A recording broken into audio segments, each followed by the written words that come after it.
sugar to tea. All the boys, they're so jealous of me.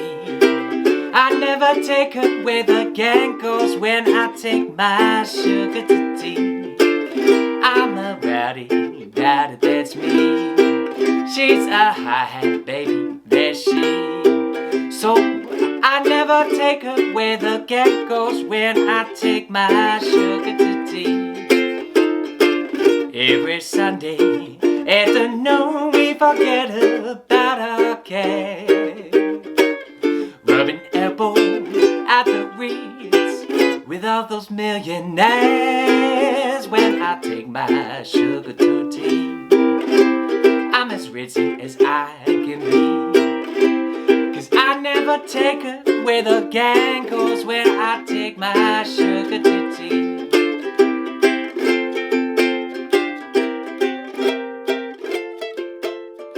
Hey friends, this week we're working on a great little tune called When I Take My Sugar to Tea. This is a wonderful little Tin Pan Alley song. It's very accessible chord changes, but the bridge is super weird on this tune. But once you get it under your fingers, you'll understand how it really complements the melody so well. So if we look at the A section of this song, you'll note that it's actually very similar to something like Ain't Misbehaving. We have the tonic chord F.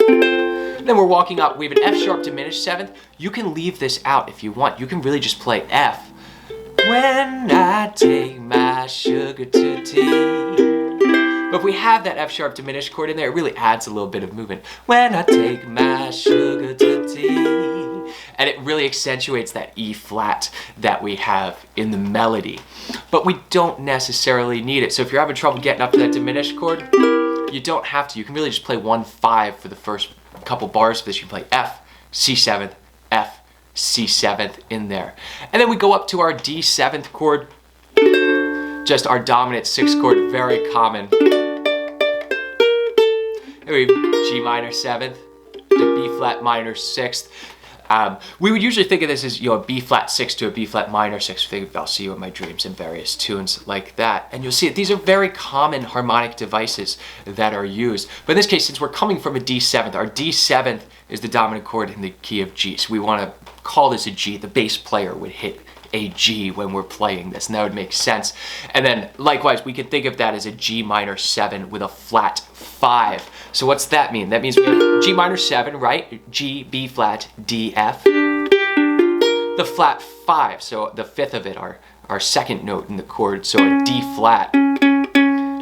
Be the same exact thing as a B flat minor 6. You can think of it really either way as you want. It's all about that motion getting back to the F. As we get to the bridge, this is where things get kind of funky. We have that big F7th chord at the end of the A section. That makes total sense. We know that we're going to a B flat, that strong sense of motion. Every Sunday afternoon, we go to an E flat 7th chord, which is really funky. And the reason that we're doing this, we're going to get back to a little bit later as well. There's a device that's being used twice in this bridge. So we're temporarily modulating to B flat from F for this, but this E flat 7th really isn't acting as the 4 chord in the key of B flat, which is what we want, because that would be a 6th chord or a major 7th chord or just a triad E flat. By adding in this dominant 7th, we have that very tense motion. And the reason that we get this E flat 7th chord, when we look at it, as we resolve to an F major chord, we're really coming down these half steps right here. The half step from this D flat to this C, and likewise from this B flat to this A. So we're really just approaching the tonic chord, the F, from a half step above.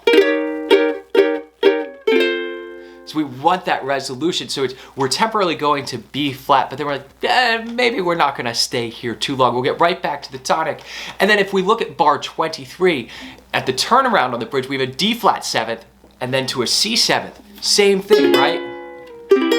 We really have the same device, half step motion, getting us very close. So we can use these borrowed chords from other keys a half step above. People like Eddie Lang did this a whole lot. Roy Smeck also did this on uke as movement to get between chords. You play the dominant chord a half step above what you're playing and then resolve down. You get a lot of the tones that are in the dominant chord that you want to play, but they're not quite there, and it's even more tension. It's closer actually to using a diminished chord as a substitution. So this is a nice little technique that you can use, especially going to the dominant chord. This D flat 7th to the C 7th that we have in here is a really common motion.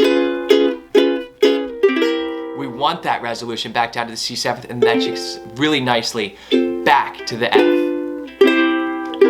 And then we're back to our common form. It's an A-A-B-A form. So let's talk about the little chord melody intro here. Again, just the last 4 bars of the tune, which I like to use a lot. It's great to present some of the melody up front when you're setting up a tune, just to get the ear ready for what it's about to hear. And it's nice because sometimes the listener knows a bit of that melody and will connect with that as you're playing. So this melody is a little bit funky, and we use kind of a variation on the split stroke to get the melody out because of the movement. So you're in high G uke, we'll start on this D 7th chord right here. And what we're gonna have to do is we're going to do a D to a D 7th and then D 7 sharp 5, which would be 3, 2, 2, 3. Like this, and then you'll lift it up. So what we're really doing melody-wise is we could walk down the A string like that, but it doesn't really work too well. We'd have to change our entire hand position. So instead of doing that, we can play the B flat on the 3rd fret of our G string, and then the A on the 2nd fret of our G string. So it'll look like this.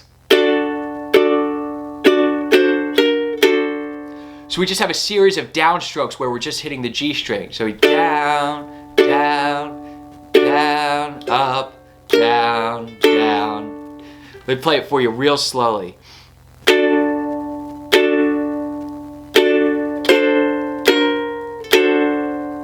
And that gets us just a little bit of the melody. And then as we get to the G minor 7th, we're actually putting a sus4 in here, or we're adding a C to the chord, is what that means. So we'll have our G minor 7th chord and then the C right here. And as we drop down to the B flat 6th, we have the B flat in the melody. So it's right there.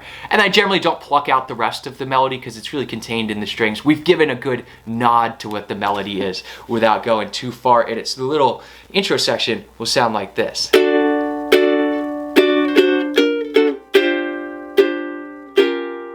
And you just do F, C7, F,